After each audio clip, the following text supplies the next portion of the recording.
Are you hitting your daily and weekly sales targets?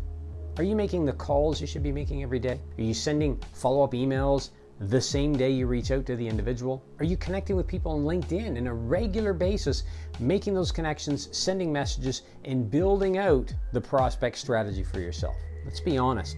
There's a lot of work required in sales, and it requires that we become disciplined with our time. It's for that reason I created this video, which encapsulates all the different time management strategies that I've shared and learned from sales professionals across North America. Make sure you watch this whole video. I'm going to share a wide array of key time management strategies that other sales professionals use in order to be disciplined and effective with how they manage time. Hi, I'm Shawn Casemore, and I help you learn how to be a top performing sales professional so that you can earn more in less time. If that sounds good to you, make sure you click like on this button and click the subscribe button so you'll be notified each and every time I release a new video, which is typically every single week, but not always, so you're gonna have to subscribe. You know, sales really requires that we're disciplined with our time. If you've watched these videos and you know much about me, you know that I started selling cars. That was my first official job in sales about 25 to 30 years ago. That tells you how old I really am, right? Why are you so old? A little bit of gray here. Nonetheless, but what I found back at those days is that in the early days, we just waited for people to come on the parking lot.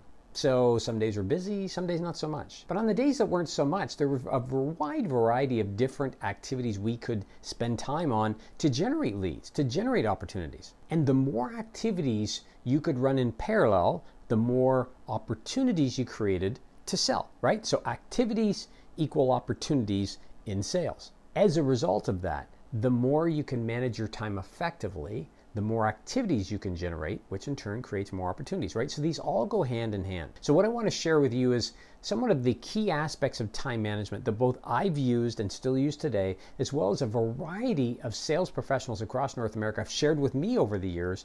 And in many cases, I've tested these myself. So let's jump into them. The first time management strategy I want you to consider is to plan the work and work the plan.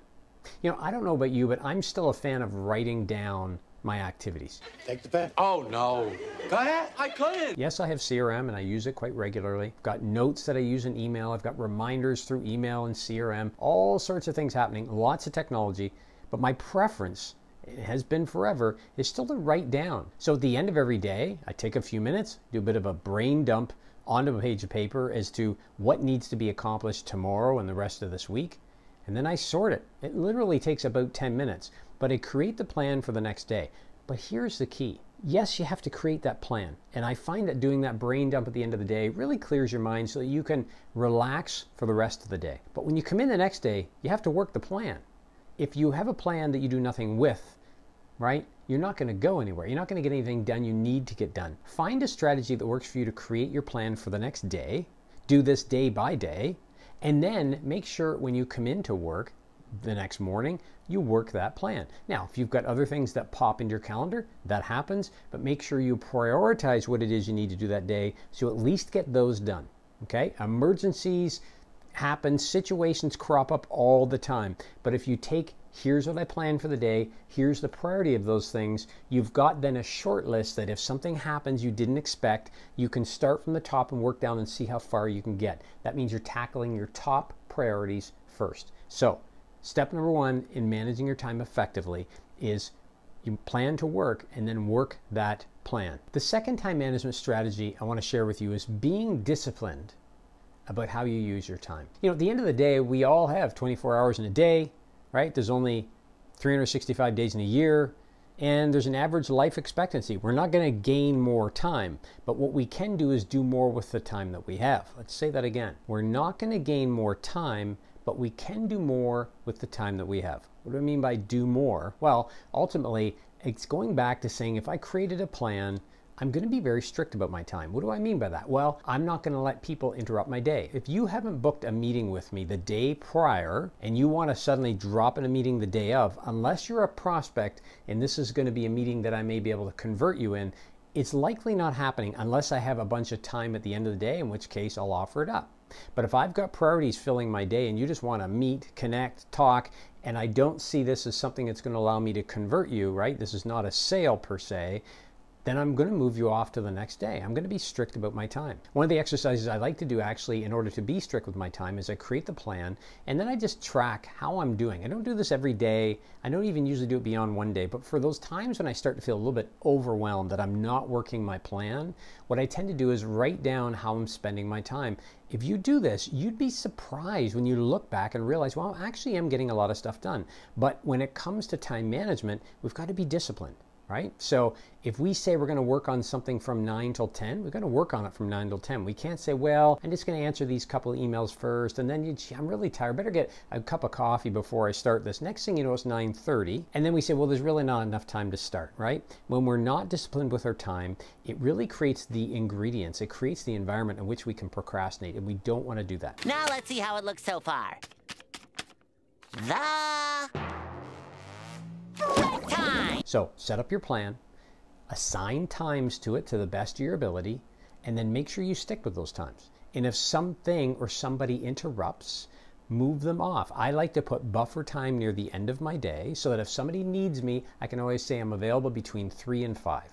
Right? That's my buffer time. So if anything drops in that morning, I can deal with it same day, not have to reschedule it. So make sure you're disciplined with your time.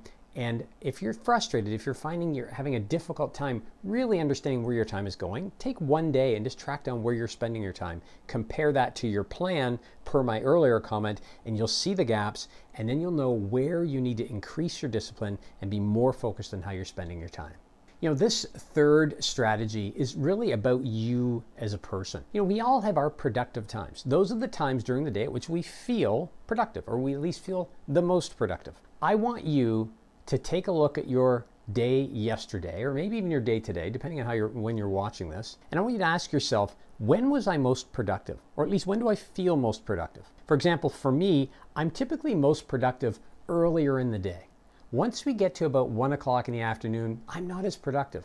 I don't even want to be that productive. So I actually plan my day to move tasks that don't require as much thought out till later in the day. Of course, my calls where I want to be on point and focused are earlier in the day. So what's your productive time? Once you know what that is, and typically I find it's 2 to 4 hour block of time. Not saying you work throughout that time nonstop, but it's the time of day you're more productive, and then use your schedule and build around that productive time. Put those activities, right? Those things that are challenging, difficult, that require a lot of focus, put them into these productive hours, and then take things that are more administrative, that don't require a lot of effort, and move them to the non-productive hours. You're going to find you get more done in less time just by making that one change. Strategy number 4, keep your focus time brief.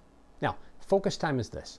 Focus time is the time that you focus on an activity. I find for myself, I can focus for about 30 minutes, after which my mind starts to wander. How do you know this? Well, suddenly you'll find yourself inadvertently maybe checking an email, or looking at your phone to see if somebody called, or getting up to go for a walk, maybe go to the washroom, grab a coffee. If you monitor your behavior, you'll figure out your own focus time. This could be anything from 15 to 20 minutes to up to an hour and a half, maybe 2 hours, although that's kind of pushing it. Once you know the amount of time that you can stay focused on an activity, use that to your advantage. Now you can use this to schedule those important activities.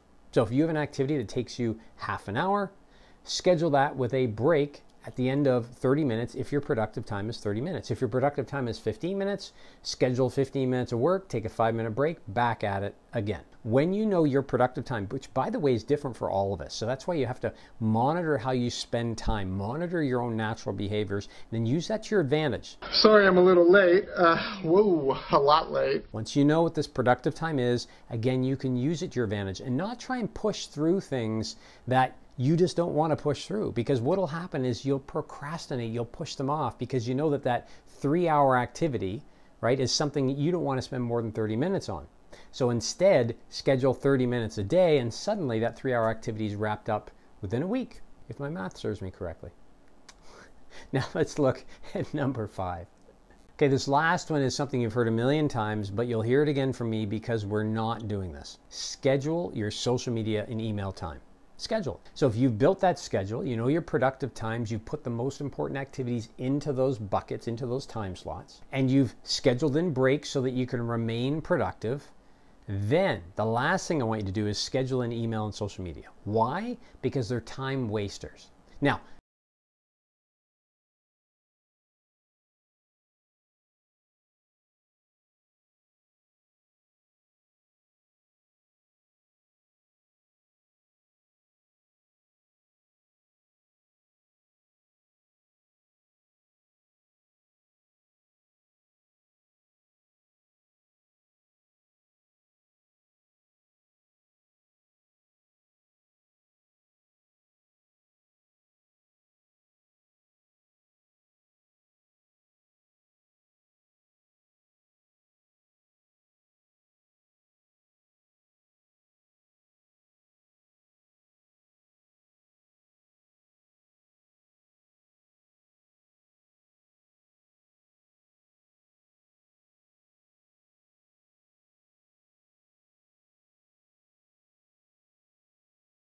Now, if you want to stay on track, if you want to be productive in sales, you need a tool that guides you. For that reason, I created what I call the 30-day sales action planner.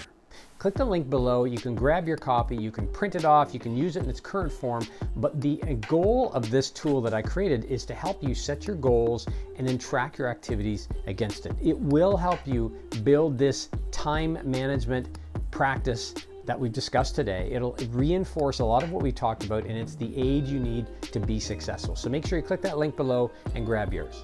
Now, if you're in sales, one of the videos I want you to watch next is all about building your confidence in sales. Because being productive and being confident go hand in hand. The more confident we are, the more we're going to tackle in the day. So watch this video next on building your confidence in sales.